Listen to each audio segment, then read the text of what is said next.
Well, good evening once again, and welcome to the Monday Review Show. This is the show, I'm sure you know by now, that we talk all things referees and refereeing, yellow cards, red cards, sendings off, whatever you want to talk about. And if you'd like to talk about something, please send in your comments. And there's a little thing there on the bottom right hand side. Oh, we weren't live, but we are live now. So good evening once again, and welcome to the Monday Review Show. This is where we discuss all things referees and refereeing.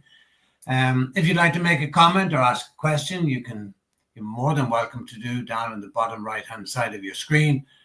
You can send in your question there, and we'll do our best to answer it for you. I'm delighted to be joined once again by my very good friend and colleague from the UK, former Premier League referee, former FIFA referee, former head of the PGMOL, that's the Professional Games Match Officials Limited, and they're the guys who look after the referees in the Premier League particularly, and the man who is responsible for introducing goal line technology, and what a fantastic addition it has been to referees, where they can immediately just look to that little watch type thing they have on their arm, and they'll know whether the ball has crossed the line or not.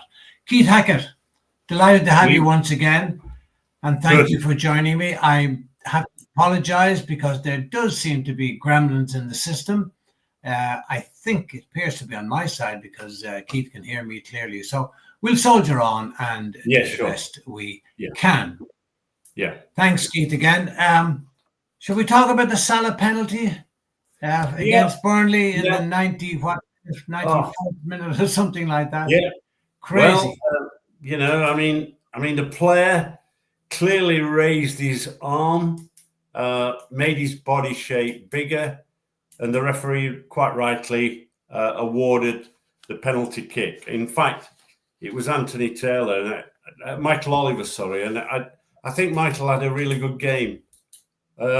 So we now come to the penalty kick.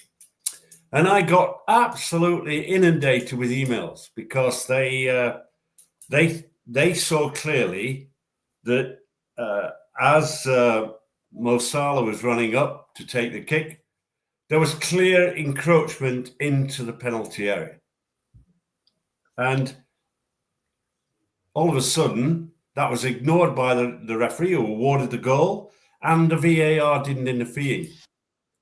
And at that point, people started emailing me. Well, there was a subtle change in the law on penalty kicks. And if you go to the ifab.com, www.ifab.com, and go to the law specific to penalty kicks, it shows a matrix. And on that matrix, what referees now have to do is, on entering the penalty area, an attacking player enters the penalty area, the referee now has a decision to make. Did the player encroach and impact on the goalkeeper? And the answer is, if no... So let's just take that there, Keith. Yeah. What do they mean, did he impact the goalkeeper? If he entered the penalty area, he's still 18 yards away. Yeah. I mean, effectively, he's come in. It can be a distraction. It can be all sorts of things that can distract an impact on the goalkeeper. We could have, a guy who sprints in and he almost gets to the goalkeeper before the ball. So I think there are many aspects in which the referee has to consider on the day, did he impact? Now, for me, he didn't.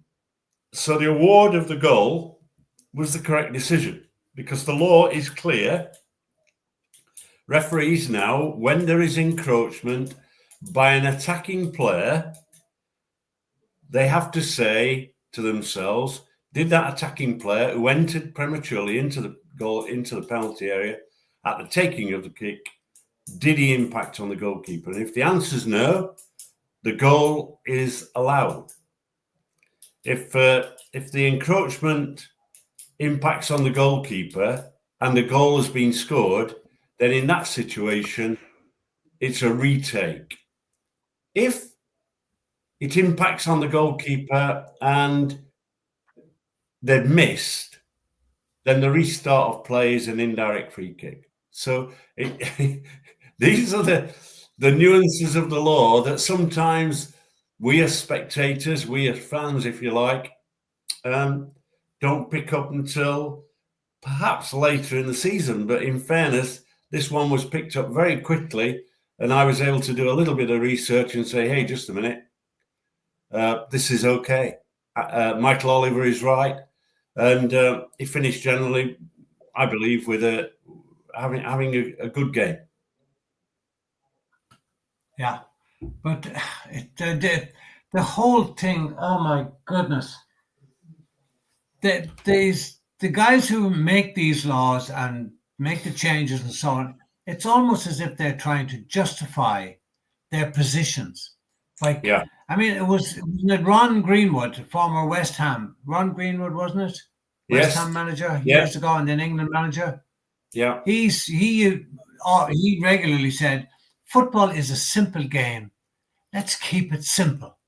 Yeah. And yet they're complicating the laws of the game just beyond reach. Even you and I, who are experts in this area, we're finding it difficult to understand what they're talking about. Yeah, I think there's too much subjectivity, and I think there needs to be, David Ellery headed up the former English Premier League referee, headed up, and now technical director of the IFAB. He headed up the panel to actually look at simplifying the laws. And in fairness, I think he did the opposite. And I think we've now got this technical committee, business committees, and all that at the IFAB. And it's almost like they are justifying their role. And what can we change now? I think it was very clear that if you entered the penalty area, encroached, that was an offence.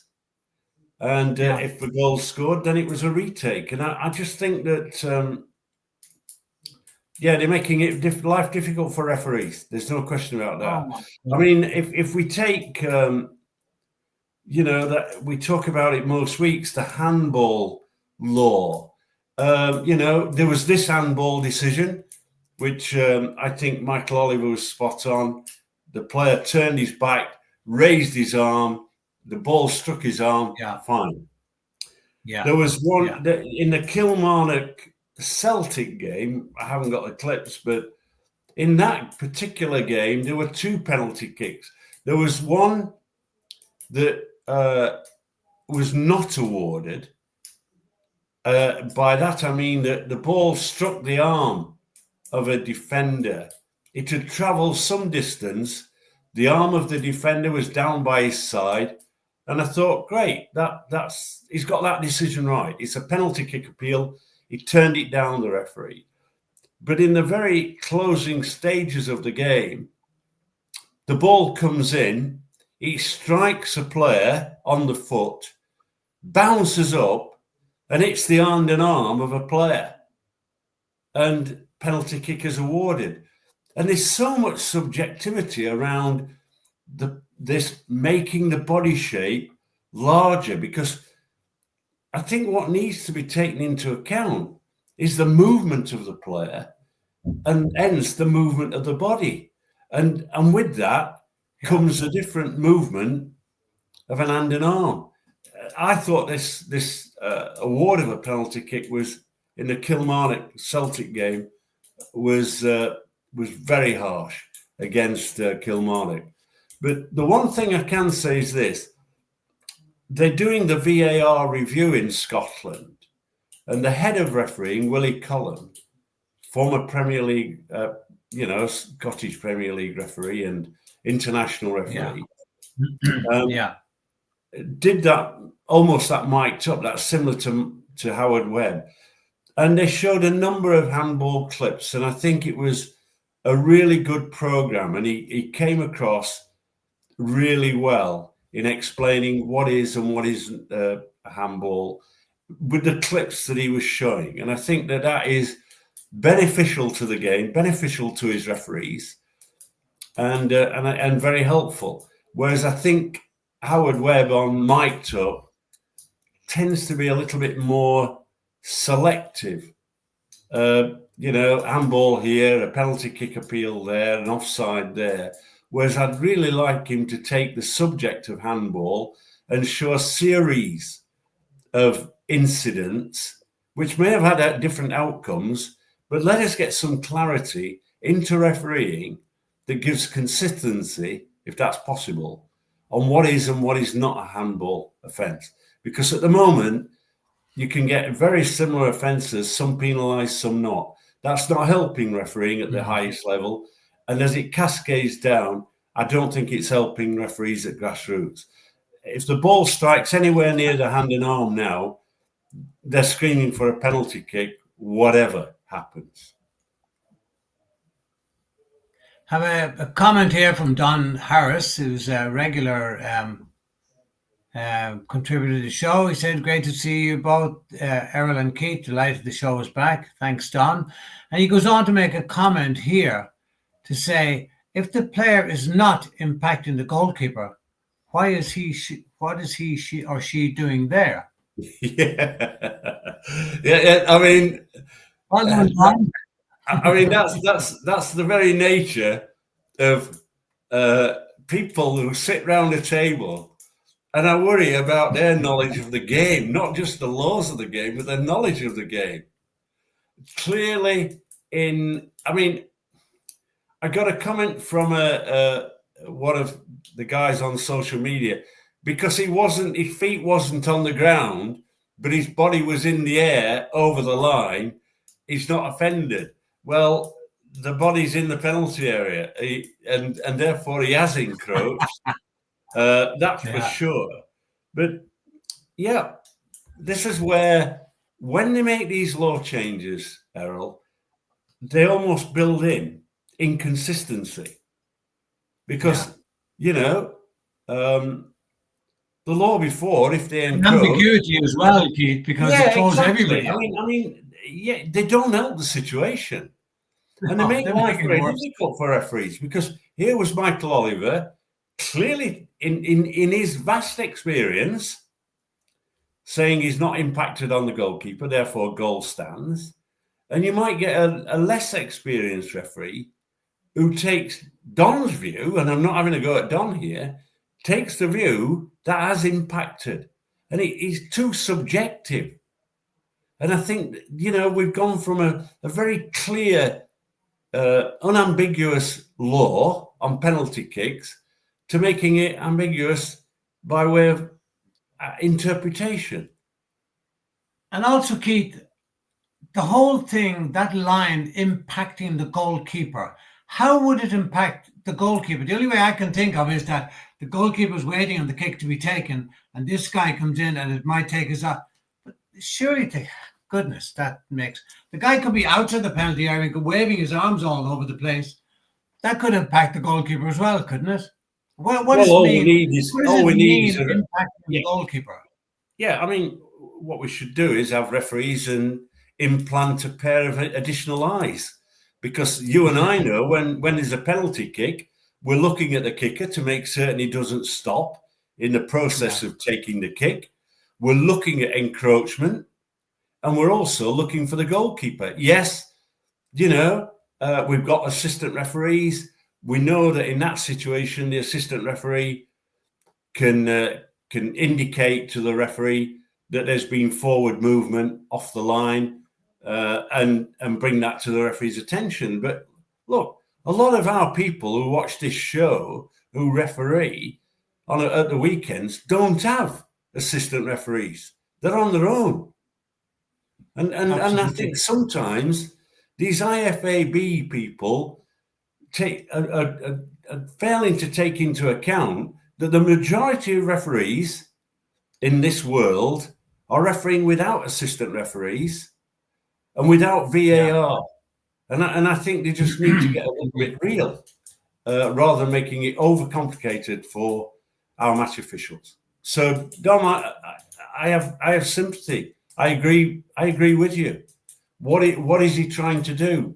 Well, we've talked about, effective cheating, haven't we? Stretching the laws in all sorts of directions, handballs, acts of simulation, players going down as though they've been poleaxed. There are these simple changes that do complicate. Let me give you another one, just to clarify to the referees. Where a player receives treatment on the field of play following a yellow card offence that he has been, if you like, assaulted with, he doesn't have to go off after treatment. Yeah. There you go. So that, and you know that is that a new thing now?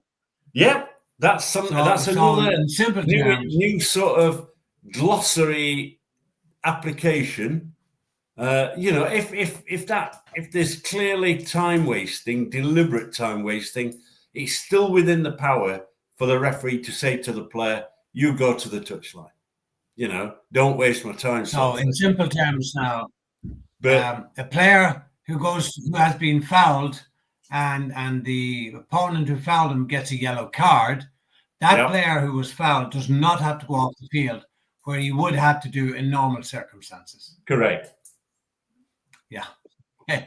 Okay. Just a quick reminder, you're watching the Monday Review Show with my special guest, as always. I'm delighted to have him, Keith Hackett, former Premier League referee, former FIFA referee, former head of the PGMOL, and the man responsible for Goal Line. Keep your comments coming in. Delighted to have them. Or questions, whatever the case might be. Keith, I have to throw this one in because I got so many people contacting me.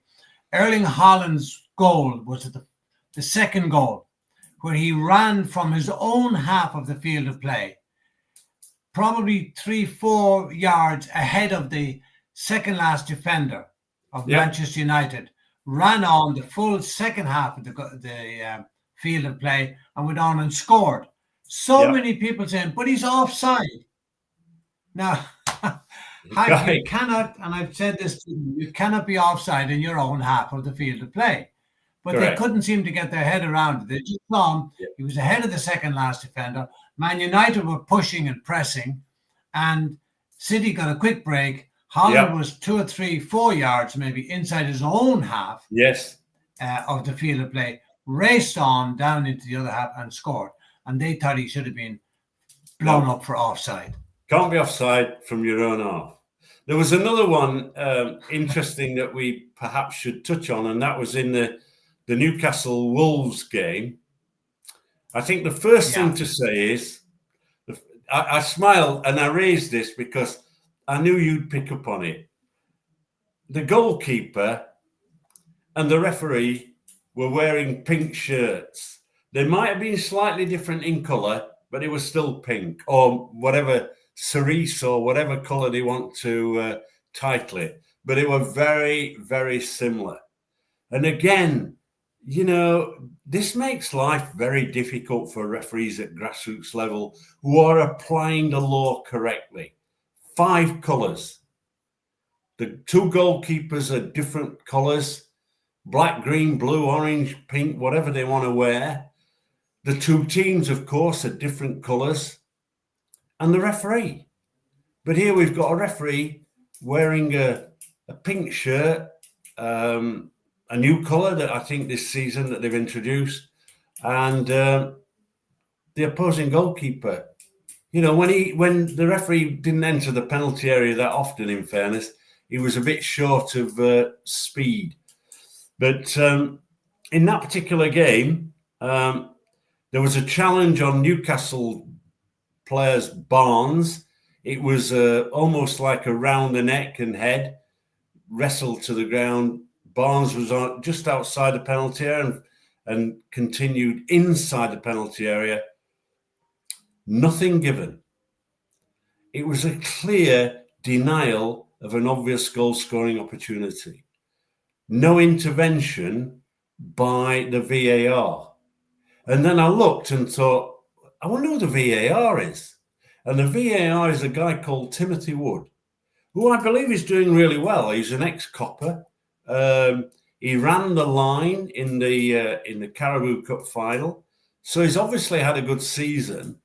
But all of a sudden, his name pops up and he's in the VAR room, and he didn't come to the rescue of Chris Kavanagh. So I'd be interested to see what they have to say about that, because that was for me a very clear denial of an obvious goal scoring opportunity. And on the issue of the colours, you and I know, and many people should know, there has to be 5 colours. There should be 5 colours on the field. The 2 teams, the 2 goalkeepers, and the referee. But then we had the Manchester United game where the referee was in black and the Man United goalkeeper was in black. On the other hand, we had the Newcastle Wolves game where I think it was the Wolves player was wearing pink, and so was the referee. Correct. For heaven's sake. I know. Why can they not get that right? I honestly believe that referees only should wear black. Why do clubs want to wear black? For what reason?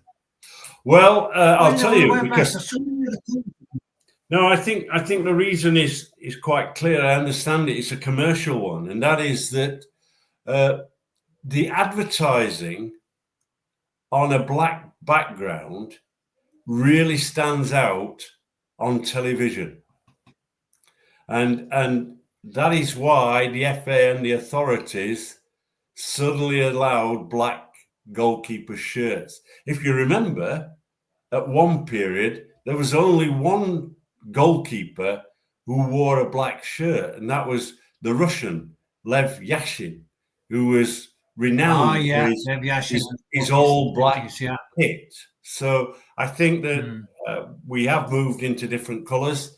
If you remember, at one stage, goalkeepers were not allowed to wear yellow as a goalkeeper shirt, because that could only be worn in an international match. It was a recognition that the goalkeeper wearing yellow was obviously keeping goal in an international game. So all those sort of things get watered down. But the referees have plenty of other colours to wear. And the problem is, I reckon, that they're not allowed to check colours before the game begins. In the old days, we used to go in and check the colours and check the studs and so on, and you could see what colours they're wearing, and then you knew what the other team was wearing. Or did they not communicate with each other, the teams, and say, we're wearing this colour? And they would wear their home colours, naturally, their normal colours for their home matches. But then surely the opposition should say, I mean, a blooming phone call and say, what colour are you wearing, guys? Yeah. In defence of the referee, what we have here is that we have the commercial department of the Premier League, right, agreeing midweek on the colours to be worn on that particular game. And therefore the referee receives the referee receives an instruction. Well, the reason they do this, Errol, is it then allows television to produce all the pieces of artwork that they use in and around the game. So it's a commercial thing. Yeah. No. When I said midweek, I wasn't arguing against it. No. My point was they've all got time to know what color the teams are wearing, and the referees. I mean, I used to bring 3 colors in my bag. 3 colors. So that if the goalkeeper wore black and I wore black, well, okay, they're down there, but they wouldn't be impacting with the players on the field. And then I would always check with the players, the teams, what color are you wearing? What color is your keeper wearing? Yeah. So it's so simple to do that. Yeah. The referee gets a note from the Premier League in terms of the colours of the shirts that are going to be worn, and of course the shirt, the colour that he's going to wear. Yeah, here's another comment here from Dusan, and Dusan says, come up there now. I hate it when both teams wear the away kit. Not sure what he means by that. Yeah, well, he's quite right. I mean, some of the Premier League clubs in England now have 3 kits: the home, the away, and the second away kit. And this is all like, in a way, ripping the fans off. But there are occasions when you've got a predominant red colour coming through in either stripes. You know, you think about Sunderland now, you look at Brentford, and you know, it's right that they have a second kit, but I think the point that is being made is that you would expect the home kit to be worn in their home stadium. But what confuses it is for their home fans. Yeah. And Don has another question here. He says, read the color of the shirts. I remember when Liverpool, I think, wore a grey shirt and it was blamed for the team losing. Any thoughts on this? Well, he's absolutely right, Don. I can remember that. I can also remember Manchester United wearing a grey kit, having a very difficult first half, and at half time they changed the colour of the shirts. And then later on they said that it was difficult for players to recognise each other because they were wearing grey shirts. And I don't think Manchester United since have worn a second or third kit in a grey colour for that very same reason. I wonder, is that just superstitious nonsense, you know? Well, you know, if you look back to Don Revie's days at Leeds United, they wore 70s, they wore all white, and people would say it made everyone look larger, all the players. And I can remember sitting in a room and a sports psychologist giving that very same sort of comment about colours impacting and, you know, recognition, etc. So, yep, there's plenty of sports psychologists around in terms of football clubs. Yeah, I'm not sure they're having much effect, but anyway, that's just one final one, Keith.